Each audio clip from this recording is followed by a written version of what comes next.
नमस्कार दोस्तों। रिव्यू करने जा रहा हूँ मैं इस क्वेश्चन पेपर का। ये क्वेश्चन पेपर है कॉस्ट अकाउंटिंग का, बीकॉम प्रोग्राम सीबीसीएस का चौथे सेमेस्टर का। और ये क्वेश्चन पेपर है दिल्ली यूनिवर्सिटी का एसओएल का। ये इम्पॉर्टेंट है कि ये रेगुलर का पेपर नहीं है, दिल्ली यूनिवर्सिटी एसओएल का ये क्वेश्चन पेपर है। बच्चे ऐसी उम्मीद कर रहे थे कि जैसा रेगुलर का पेपर एसओएल के अंदर रिपीट हुआ था कॉर्पोरेट अकाउंटिंग का, तो कॉस्ट अकाउंटिंग का भी रिपीट हो जाएगा, लेकिन ऐसा नहीं हुआ। उसके बदले में ये क्वेश्चन पेपर आया है और मैं इसका रिव्यू करने जा रहा हूँ। दोस्तों, अगर आप चैनल पर नए हैं तो सब्सक्राइब कीजिए, बेल आइकन भी प्रेस कीजिए ताकि नई नई वीडियोज़ आपको तुरंत मिलती रहे। मैं हूँ आपका दोस्त अशोक कुमार, आप देख रहे हैं अपना यूट्यूब चैनल एडुट्रिक्स। तो आइए देखते हैं इसके अंदर हमें क्या मिलता है। 75 नंबर का पेपर है। आपको अपना रोल नंबर ऊपर लिखना है, सारे के सारे क्वेश्चन करने हैं और सभी के बराबर नंबर है। और सारे का पूरा पेपर आपको या तो हिंदी में लिखना है या फिर पूरा का पूरा पेपर आपको इंग्लिश में लिखना है। इस बात को लेकर भी बच्चे बहुत कंफ्यूज रहते हैं कि अगर हम जैसे इंग्लिश मीडियम चूज़ करेंगे तो हमें क्या करना होगा, हिंदी मीडियम चूज़ करेंगे तो क्या करना होगा। देखिए, आप मीडियम कोई भी एक ले लीजिए, या तो इंग्लिश तो पूरा पेपर इंग्लिश में, हिंदी तो पूरा पेपर हिंदी में। और जो प्रैक्टिकल होते हैं यानी जो न्यूमेरिकल होते हैं, वो न्यूमेरिकल हमेशा इंग्लिश में ही होते हैं। तो थ्योरी के ऊपर ही ये रूल लागू होता है। पूरा पेपर, पूरी थ्योरी हिंदी में तो हिंदी में, और पूरी थ्योरी इंग्लिश में तो इंग्लिश में। प्रैक्टिकल के ऊपर ये नियम लागू नहीं होता, प्रैक्टिकल इंग्लिश में ही होते हैं।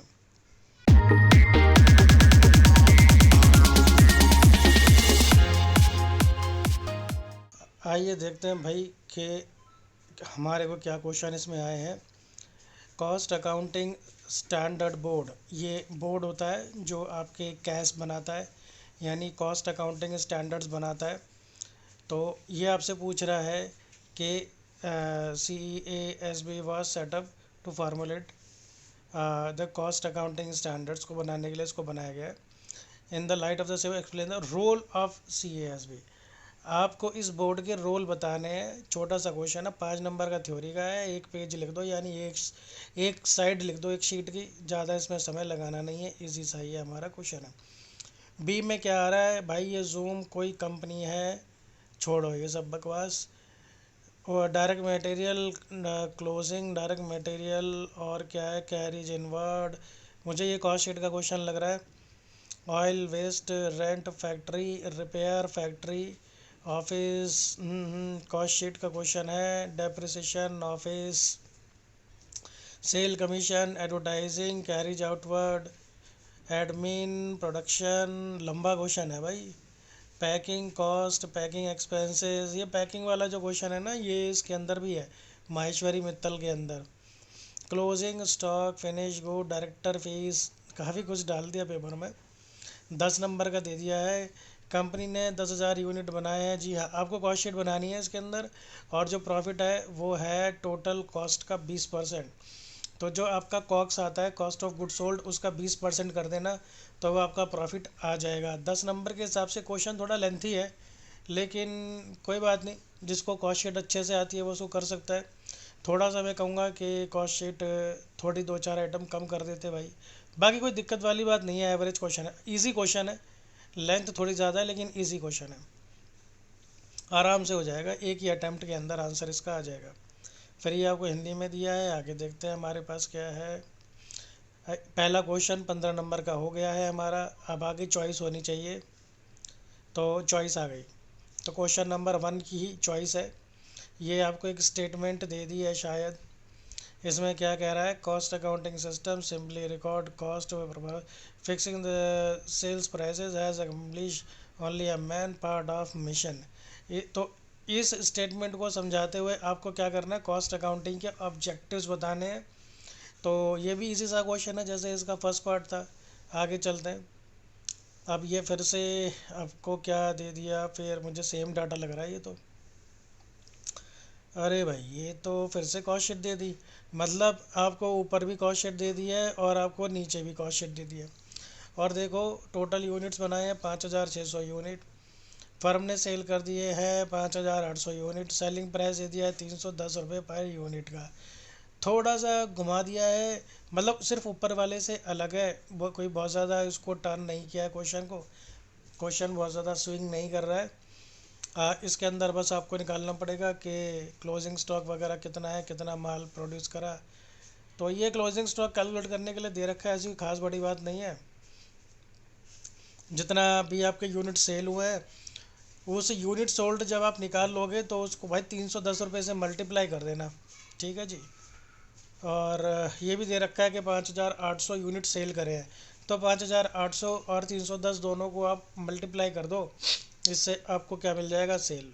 तो ठीक है, इजी क्वेश्चन है, लेकिन ऐसा करना नहीं चाहिए। ऊपर भी कॉस्ट शीट दे दी, नीचे भी कॉस्ट शीट दे दी। अब जिसको कॉस्ट शीट आती है, अब वो कंफ्यूज है बच्चा, मैं ऊपर वाला करूँ या नीचे वाला करूँ। और अब जिसको कॉस्ट शीट नहीं आती है तो भाई वो तो कुछ कर ही नहीं सकता। तो चॉइस देने का फिर ये मुझे लॉजिक कभी समझ नहीं आता। अगर आप सेम क्वेश्चन की चॉइस देते हो तो मेरे हिसाब से ये चॉइस नहीं है। तो ये तो वही बात हो गई भाई, या तो आप भरवा करेले खा लो या आप कटे हुए करेले खा लो। भाई खा तो करेले ही रहे हो ना। अब जिसको करेले पसंद है वो खा लेगा, जिसको करेले नहीं पसंद है वो नहीं खाएगा। चॉइस का मतलब कुछ डिफरेंट होना चाहिए। क्वेश्चन 2 देख लेते हैं कि लेबर टर्नओवर क्या होता है, उसको कैसे कैलकुलेट करते हैं। इजी सा क्वेश्चन है, बेसिक क्वेश्चन है, जो पहले चैप्टर में ही करा दिया, पहली क्लास में ही करा दिया जाता है लेबर का जब चैप्टर कराते हैं तो। अब इसमें आपको क्या दे दिया भाई, मटेरियल है एक्स, उसके अंदर दो मटेरियल लगते हैं ए और बी, ये इनके unit, reorder quantity, reorder level calculate करना है जी आपने, मैक्सिमम स्टॉक लेवल कैलकुलेट करना है, मिनिमम और एवरेज 10 नंबर का, ढाई ढाई नंबर के ये आपको दे दिए हैं 4। तो ये बहुत इजी क्वेश्चन है। अब जैसे ऊपर कॉस्ट शीट में आपका थोड़ा समय लगेगा, लेकिन यहाँ पर इस वाले क्वेश्चन में आपका समय कम लगेगा, तो जो हिसाब किताब है वो बराबर हो गया। बहुत इजीली आप चारों चीज़ें कैलकुलेट कर पाओगे। बहुत इजी क्वेश्चन है, कुछ भी नहीं है इस क्वेश्चन के अंदर। आपको अगर फार्मूलाज याद है तो आप इजीली कर लोगे। इसकी चॉइस देख लेते हैं। चॉइस ईओक्यू के जो टेक्निक इन्वेंट्री कंट्रोल है, ईओक्यू पे आपने एक नोट लिखना है, बस ये होता क्या है, 2-4 लाइनें समझा दो, एक डायग्राम बना दो, छुट्टी हो गया, 5 नंबर आपको मिल जाएंगे। मशीन आर रेट, अब देखो, अब ये बनी ना चॉइस। ऊपर देखो मटेरियल का क्वेश्चन दिया और नीचे चॉइस में दे दिया एमएचआर का क्वेश्चन। अब ये चॉइस है, अब आपको मटेरियल का करना है तो वो डिफरेंट है, एमएचआर करना है तो डिफरेंट है। कॉस्ट ऑफ मशीन है, एस्टिमेटेड स्क्रैप वैल्यू, एक्सपायरी 10 साल, रेंट रेट, जनरल इंश्योरेंस, अभी कुछ खास नहीं लग रहा, power consumption, shop supervisor salary, machine 1/4 हिस्सा ले रही है, सुपरवाइज़र। ये तो सीधा सा कॉपी पेस्ट क्वेश्चन है, आपको किसी भी बुक में मिल जाएगा, मित्तल महेश्वरी में, एमएन अरोड़ा में, या किसी में भी।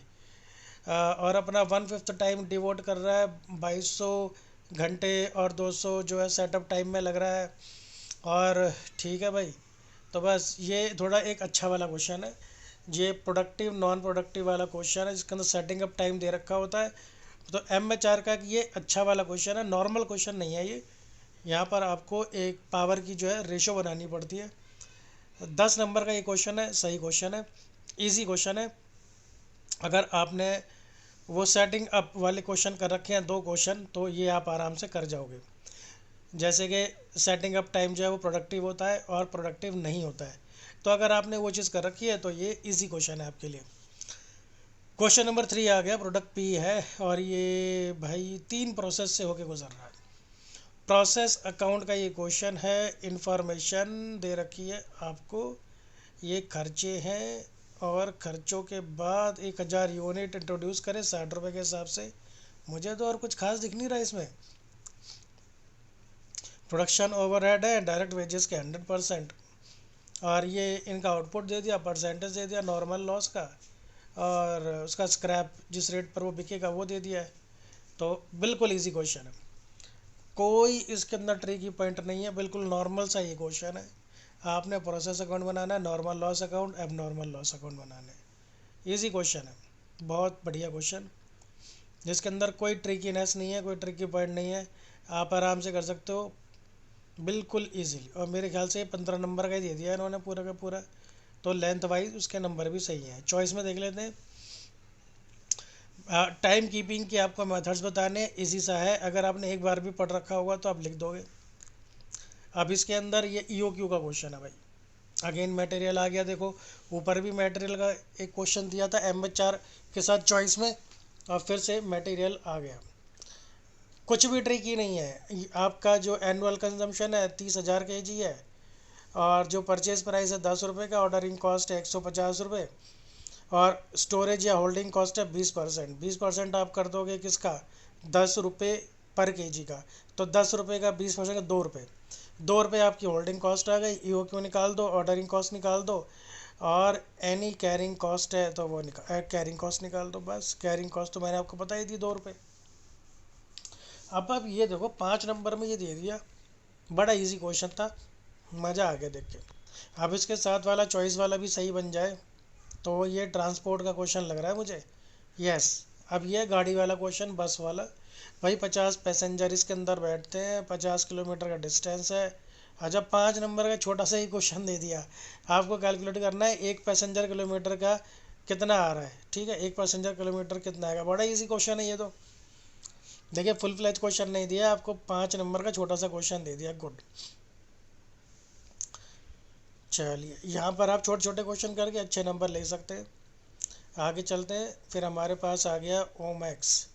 मैं एक बार क्वेश्चन नंबर 3 पर वापस जाना चाहता हूँ कि ये तीसरा क्वेश्चन था ये। अच्छा, पहला क्वेश्चन जो था वो थ्योरी था, और दो छोटे छोटे क्वेश्चन आपको प्रैक्टिकल के दे दिए। चलिए ये एक वेरिएशन हो गया, अच्छी टेक्निक है ये भी। क्वेश्चन नंबर 4 में ओमैक्स कंस्ट्रक्शन है, कॉन्ट्रैक्ट का ये क्वेश्चन है, कॉन्ट्रैक्ट प्राइस 24 लाख रुपए। चलिए आगे चलते हैं। मिक्सिंग प्लांट है, salary for the accountant, number of contract, wages paid, material issued to site. चलिए अभी तक कुछ भी खास नहीं आया है इसमें। वेजेस, मटेरियल, क्लोजिंग स्टॉक दे दिए, cost of direct expense accrued, cash received हुआ 80% ऑफ वर्क सर्टिफाइड। चलो उसने कैलकुलेट करके ही आपको दे दिया 16 लाख रुपए। 5 साल की life, straight line method depreciation के लिए। अच्छा, मटेरियल कॉस्टिंग 50,000, सही नहीं था तो उसको बेच दिया 30,000 में। चलिए ये क्वेश्चन चलिए ठीक ठाक है, 15 नंबर का क्वेश्चन। चलो अब 15 नंबर के हिसाब से क्वेश्चन ठीक है, थोड़ा सा आपके 10 मिनट और फालतू लग जाएंगे इस क्वेश्चन में, क्योंकि एक दो चीज़ें ऐसी है जो हो सकता है सब बच्चों ने ना की हो, कि अभी ये अगर मटेरियल भेज दिया तो क्या करेंगे। वैसे कोई खास चीज़ नहीं है, बिल्कुल एवरेज क्वेश्चन है, बिल्कुल एवरेज क्वेश्चन कॉन्ट्रैक्ट कॉस्टिंग का। 15 नंबर के हिसाब से बहुत बढ़िया है। अभी तक कुछ भी डिफ़िकल्ट क्वेश्चन नहीं आया है, अभी तक कुछ भी टफ मुझे पेपर नहीं लग रहा है, बहुत इजी पेपर ही है अभी तक, बिल्कुल बीकॉम प्रोग्राम के हिसाब से है। और जैसे कि रेगुलर का आया था ना, उससे भी इजी पेपर है। रेगुलर का पेपर फिर भी टफ था, उसके अंदर सीए के क्वेश्चन थे, और ये वाला पेपर तो बहुत ही इजी है, बहुत ही इजी। इससे इजी पेपर नहीं हो सकता भाई। चलिए इसके चॉइस देख लेते हैं। चॉइस में आपको ये फिर से ट्रांसपोर्ट का ही है, तो कॉस्ट ऑफ ईच टैक्सी 4 5, हाँ 8 टैक्सी है, 8 टैक्सी है भाई। आई थिंक ये किताब का क्वेश्चन है, same to same. Maheshwari Mittal का, cost of each taxi, salary, rent. चलो भाई, लाइफ इतनी दे रखी है, इतना का बेच दिया, सीएनजी खर्चा वर्चा कुछ भी नया नहीं है इसमें। अभी आपको ट्रांसपोर्ट वाला जो सर्विस कॉस्टिंग होती है उसका पूरा क्वेश्चन दे दिया है, मतलब कॉन्ट्रैक्ट का पूरा क्वेश्चन दे दिया 15 नंबर का, और ये वाला क्वेश्चन भी पूरा 15 नंबर का दे दिया। मेरे हिसाब से ऐसे 15 नंबर के क्वेश्चन करना सही है। तसल्ली से करो, 10 मिनट एक्स्ट्रा लगा के 15 नंबर पूरे लो, कोई दिक्कत वाली बात नहीं है। ईजी क्वेश्चन है, कुछ भी ट्रिकी पॉइंट नहीं है, मज़ा आ रहा है पेपर देख के। ऐसे लग रहा है जैसे बिल्कुल ये ध्यान में रख के बनाया है कि बच्चे जैसे 2 साल नहीं पढ़े तो उनको जितना हो सके उतना सिंपल और इजी क्वेश्चन दिया जाए। अभी तक एक भी ट्रिकी पॉइंट मुझे पेपर में नज़र नहीं आया। लास्ट क्वेश्चन देख लेते हैं। कॉस्ट अकाउंट और मैन्युफैक्चरिंग कंपनी का following data comparison financial accounting reconciliation का क्वेश्चन है, क्वेश्चन नंबर 5 में हमारे पास। और देखो कितना आसान था, कितना आसान क्वेश्चन दे दिया। दोनों के अमाउंट दे दिए हैं, आपको सिर्फ डिफरेंस करना है। कॉस्ट अकाउंट्स का भी, फाइनेंशियल अकाउंट्स का भी, दोनों का आपको डाटा दे दिया है। और बिल्कुल अब चाहता क्या है भाई आपसे, इंटरेस्ट इतना है, ये सिर्फ फाइनेंस में आएगा, preliminary expense, dividend, find out financial profit by preparing reconciliation statement. Oh my God, ये क्या कर दिया भाई तुमने। 15 नंबर में सिर्फ रिकॉन्सिलिएशन स्टेटमेंट बनाना है। अरे भाई, मैं अब ज़्यादा से ज़्यादा कहूँ ना, ज़्यादा से ज़्यादा 15 नंबर से 15 मिनट नहीं लगेंगे इस क्वेश्चन में, ज़्यादा से ज़्यादा बता रहा हूँ। अगर किसी बच्चे ने अच्छे से प्रैक्टिस कर रखी होगी 10 मिनट में कर देगा वो तो इस क्वेश्चन को। आइटम ही कितनी है, मैक्सिमम 7-8 आइटम है, 7-8 आइटम, उन्हें एडलेस करना है बस। आपका कॉन्सेप्ट क्लियर है तो तुरंत करते जाओगे आप। 15 नंबर, सबसे इजी क्वेश्चन है ये हमारे इस पेपर का। और एक वो था मटेरियल का रीऑर्डर लेवल वाला, बहुत आसान क्वेश्चन, एकदम लड्डू, मज़ा आ गया भाई, लड्डू खाओ, दबा के लड्डू खिलाया तुम्हें तो इस बार पेपर सेट डन है। इसका लास्ट में देख लेते हैं हमारे पास चॉइस में क्या है। MHR पर शॉर्ट नोट लिखना है। अरे ये तो सब थ्योरी है। डिफरेंस है नॉर्मल अब नॉर्मल लॉस का, और पॉसिबल रीज़न डिफरेंस, कॉस्टिंग और फाइनेंशियल में डिफरेंसेस क्यों आते हैं। लास्ट क्वेश्चन थ्योरी का दे दिया चॉइस के अंदर। भाई प्रैक्टिकल कर लो, मेरे हिसाब से तो आई थिंक कोई भी थ्योरी नहीं करेगा, कोई बेवकूफ़ ही होगा जो इसकी थ्योरी करेगा। ऊपर वाला क्वेश्चन कर लो रिकॉन्सिलेशन का, 10 मिनट के अंदर आप 15 नंबर ले सकते हो, और वो है भी बहुत आसान। तो अब कुल मिला के मैं आपका को इसका क्रक्स दे देता हूँ कि मुझे ये पेपर कैसा लगा। 1 नंबर का टुच्चा पेपर है ये। इससे आसान पेपर भाई कोई हो नहीं सकता तुम्हारे लिए। SOL वालों के लिए, थोड़ा SOL वाले पढ़ाई भी थोड़ी ज़्यादा करते हैं इसीलिए। तो भाई इसमें तो तुम्हारे जो है 70-80% कम से कम आने ही चाहिए, 70-80% कम से कम। इससे आसान पेपर तुम्हारे लिए नहीं हो सकता। मैं पेपर सेटर को इसके लिए दूंगा 5 में से 5 स्टार, क्योंकि ये बिल्कुल आसान पेपर है, इससे आसान पेपर कोई बन नहीं सकता, बहुत बढ़िया पेपर है। तो दोस्तों अगर मैं इसका सॉल्यूशन भी जो है वो सॉल्यूशन भी मैं इसका डाल दूंगा ना, जब मैं सॉल्व कर लूँगा मुझे समय मिलेगा। एप्लीकेशन पर जाकर आप इसका सॉल्यूशन ले सकते हैं, एडुटेक्स की एप्लीकेशन है, ठीक है, वहाँ पर जाकर आप इसका सॉल्यूशन ले सकते हैं। और अगर आपको ये रिव्यू थोड़ा सा भी सही लगा, अच्छा लगा, तो लाइक कीजिए, शेयर कीजिए, मैक्सिमम इसी तरह जुड़े रहिए। मिलता हूँ मैं आपसे अगली वीडियो में। धन्यवाद।